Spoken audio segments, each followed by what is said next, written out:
तो आपका जो सेकंड एक्सपेरिमेंट है वो है आपका पोटेंशियोमीटर का एक्सपेरिमेंट। अब पोटेंशियोमीटर का एक्सपेरिमेंट में एक क्या है आपके पास, to compare EMF of two sales.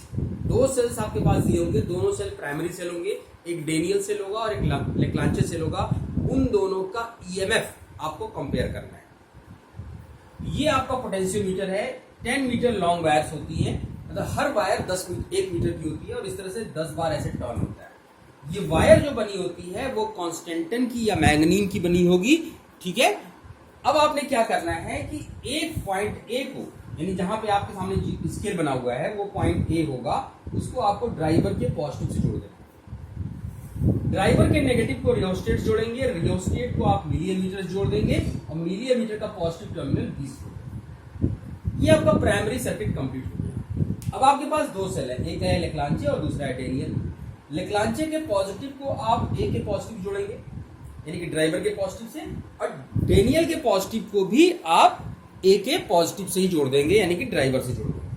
अब ये जो नेगेटिव टर्मिनल है आपके पास, इसको आप S1 और S2 से आपने ये रिप्रेजेंट किया हुआ है। ये 2 वे की है बच्चों। 2 वे की का मतलब होता है एक टाइम पे आप एक ही स्विच को ऑन करेंगे, और 2 वे की का मिड पॉइंट गैल्वेनोमीटर से जोड़ दिया और जॉकी जोड़ दिया। जब आप S1 ऑन करोगे तो लेक्लांचे सेल वर्क करेगा, जब आप S2 ऑन करोगे तो डेनियल सेल वर्क करेगा। दोनों सेल को एक साथ ऑन नहीं करना है।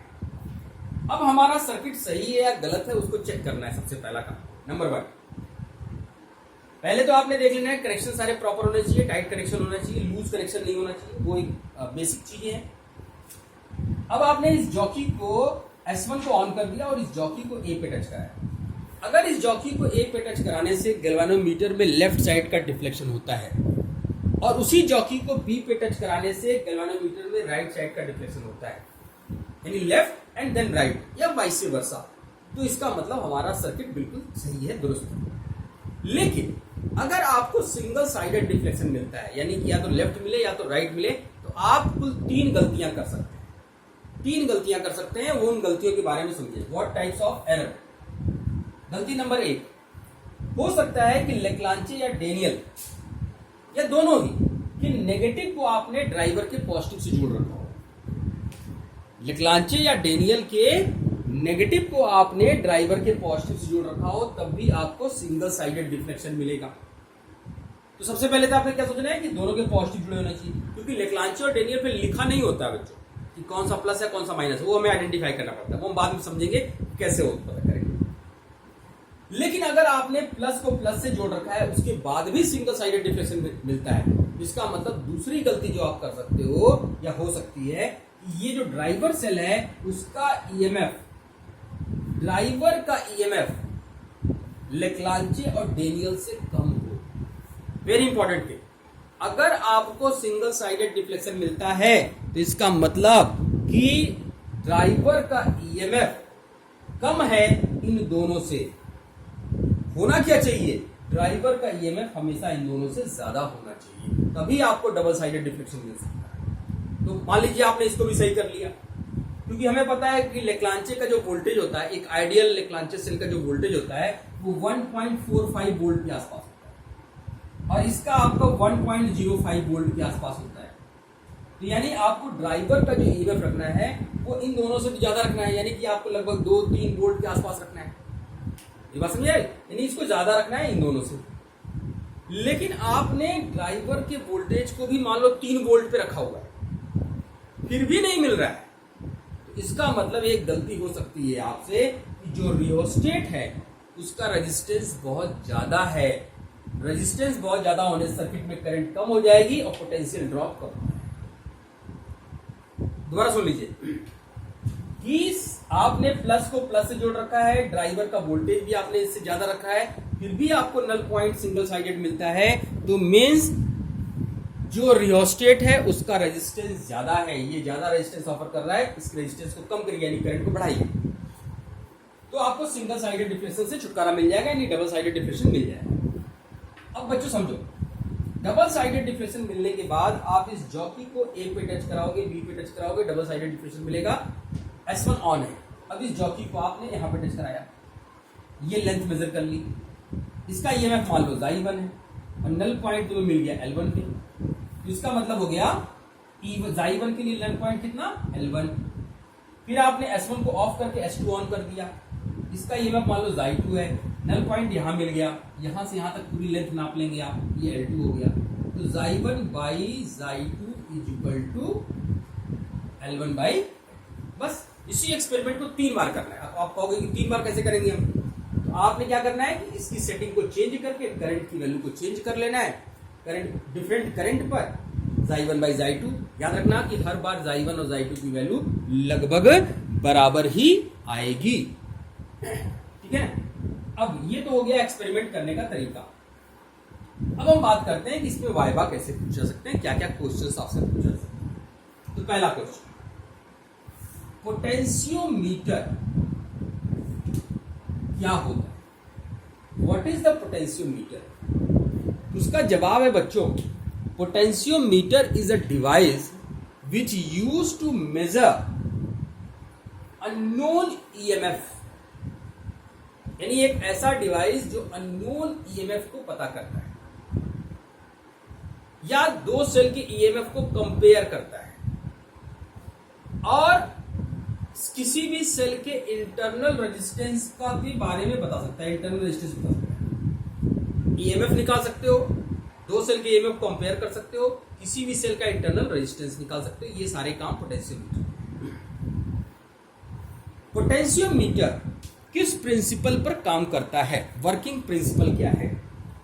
तो बहुत स्ट्रेट फॉरवर्ड आंसर देना इसका कि जब किसी वायर में करंट फ्लो करती है और वो wire uniform cross section area की होनी चाहिए, तो potential difference is directly proportional to the length.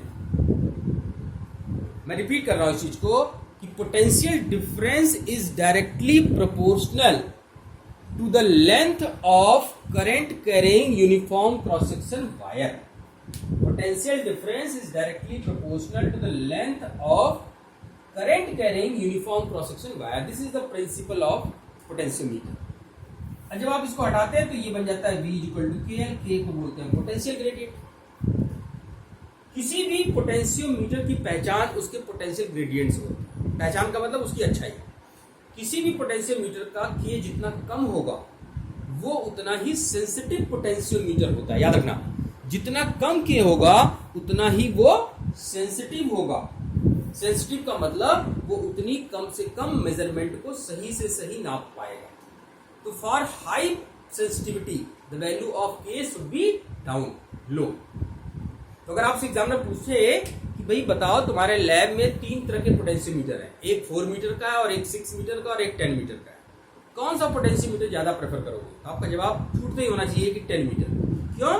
क्योंकि 10 मीटर का मतलब कि उसकी लेंथ ज्यादा है तो उसका के कम है, दैट मीन्स हाईली सेंसिटिव है। तो ये पहला क्वेश्चन हुआ आपका।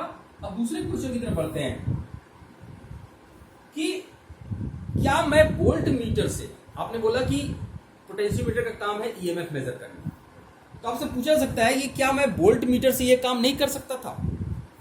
किसी भी सेल का ईएमएफ आप वोल्ट मीटर से मेजर नहीं कर सकते।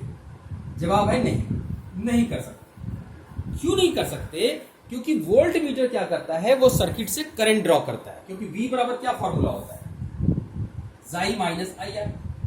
आपको Xi मेजर करना है, जब आप वोल्ट मीटर लगा दोगे तो Xi में से इतना सब्ट्रैक्ट हो जाएगा, क्योंकि वो सर्किट से करंट लेगा। जब सर्किट से करंट लेगा तो वो कम वैल्यू दिखाएगा। तो वोल्ट मीटर कभी भी एग्जैक्ट वैल्यू नहीं दिखाता, it always shows less value than EMF. EMF क्या होता है? ईएमएफ पोटेंशियल डिफरेंस होता है जब सर्किट में कोई करंट फ्लो नहीं करती है। पोटेंशियोमीटर इसी चीज को वेरीफाई कर देता है कि नल पॉइंट का मतलब ही होता है जब सर्किट में कोई करंट फ्लो नहीं कर रही है। जब सर्किट में कोई करंट नहीं फ्लो कर रही है तो पोटेंशियल डिफरेंस किसके बराबर हो जाएगा, ईएमएफ के। इसीलिए हम पोटेंशियोमीटर का यूज करते हैं। अब तीसरा क्वेश्चन, ईएमएफ की यूनिट आपको पता होनी चाहिए। ईएमएफ की यूनिट क्या होती है, वोल्ट होती है, ठीक है। अब देखो, ये आपका लेक्लांचे सेल और एक डेनियल सेल। हम कैसे पहचानेंगे और क्या समझेंगे कि ये लेक्लांचे सेल है या डेनियल सेल। लेक्लांचे सेल में क्या होता है बच्चों कि आपके पास एक प्लास्टिक का कंटेनर होगा, उस प्लास्टिक के कंटेनर में डाइल्यूटेड NH4Cl होता है, अमोनियम क्लोराइड। और उसमें दो रॉड्स होती है, एक मोटी रॉड होती है जो कार्बन की बनी होती है, ये कार्बन रॉड है, और एक जिंक की रॉड होती है, जिंक, ZIN की जिंक। इसमें जो कार्बन की रॉड होती है बच्चों, वो होती है आपकी कौन सा टर्मिनल, कार्बन रॉड, और दूसरा होता है जिंक रॉड। तो कार्बन रॉड हो गया आपका पॉजिटिव और जिंक रॉड हो गया आपका नेगेटिव। कार्बन रॉड पॉजिटिव और zinc rod negative. NH4Cl electrolyte. दूसरा सेल होता है डेनियल सेल। डेनियल सेल थोड़ा सा कॉम्प्लिकेटेड है, इसमें एक कॉपर कंटेनर होता है। इस कॉपर कंटेनर में कॉपर सल्फेट भरा होता है, कॉपर सल्फेट भरा होता है, कॉपर सल्फेट भरा होता है, और इसमें होता है एक पोरस पॉट। ये पोरस पॉट है, और इस पोरस पॉट के अंदर डला होता है बच्चों diluted H2SO4। Diluted H2SO4 copper container, copper container में क्या भरा हुआ है, कॉपर सल्फेट, और उसमें डला हुआ है एक पोरस पॉट, उसमें भरा है डाइल्यूटेड H2SO4, और उसमें डली है zinc rod. Zinc rod negative, और ये कॉपर टर्मिनल, कॉपर की जो कंटेनर है वो पॉजिटिव। तो याद रखना है आपको कि डेनियल सेल में क्या होगा और लेग्रांजे सेल में क्या होगा। तो ये आपका पोटेंशियोमीटर पे बेस न्यूमेरिकल्स हो सकते हैं, ठीक है ना। वायर मैंने आपको पहले बताया था, मीटर ब्रिज में भी यहाँ बताया था कि जो वायर है वो एलॉय की बनाई गई है। एलॉय की क्यों है, क्योंकि एलॉय का रेजिस्टिविटी हाई होती है, और it is less depends on temperature. Okay, अब हम देखते हैं थर्ड एक्सपेरिमेंट।